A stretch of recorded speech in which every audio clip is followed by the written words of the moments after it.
Bonsoir à tous, bienvenue dans le Flash Info. Merci d'être sur RTI 1.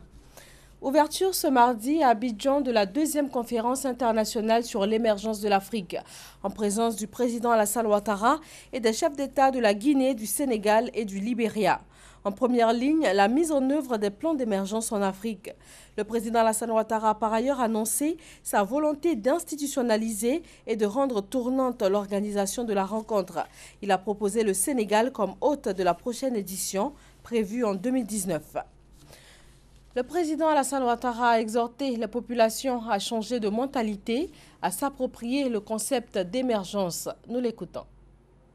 Cette deuxième conférence est la phase qui doit nous permettre d'aller encore plus loin vers la mise en œuvre des recommandations de la première conférence.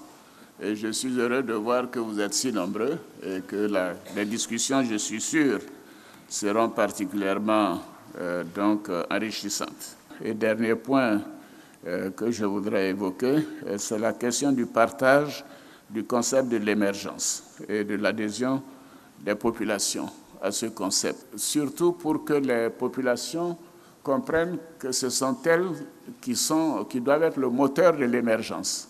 Et que c'est quand les Ivoiriens sont engagés, quand les populations saisissent la nécessité, par exemple, d'avoir un pays propre, que quand le pays est propre, il y a un environnement plus sain pour chacune des personnes et que ceci permet donc d'avoir moins de dépenses en matière de santé parce que les gens sont en meilleure santé.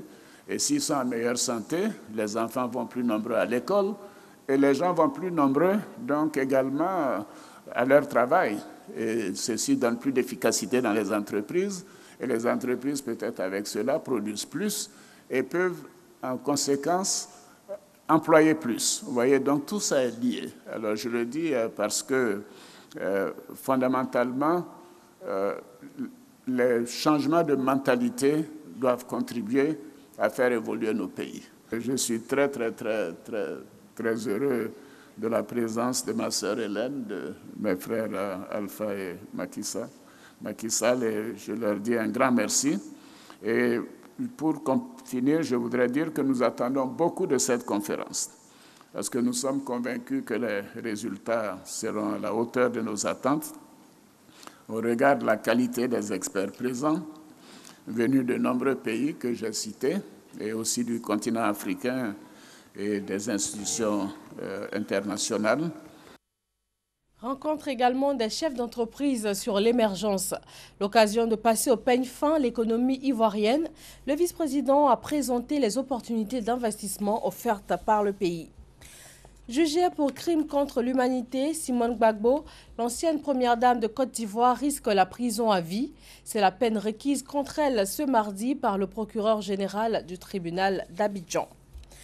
En proie à des tensions politiques, économiques et sociales, le Gabon lance ce mardi le dialogue national voulu par le président Ali Bongo Ondimba depuis sa réélection contestée il y a 6 mois, mais boycottée par son rival Jean-Ping.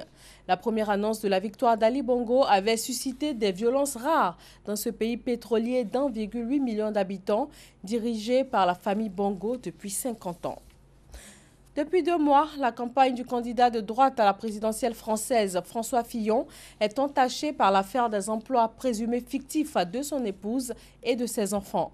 Pénélope Fillon est convoquée ce mardi par les juges d'instruction.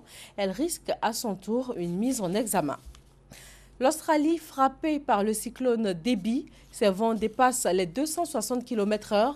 Il provoque d'importants dégâts matériels. C'est le plus violent cyclone à toucher le pays depuis l'ouragan Yassi en 2011. Merci de votre attention et je vous retrouve à 20 h sur RTI 1.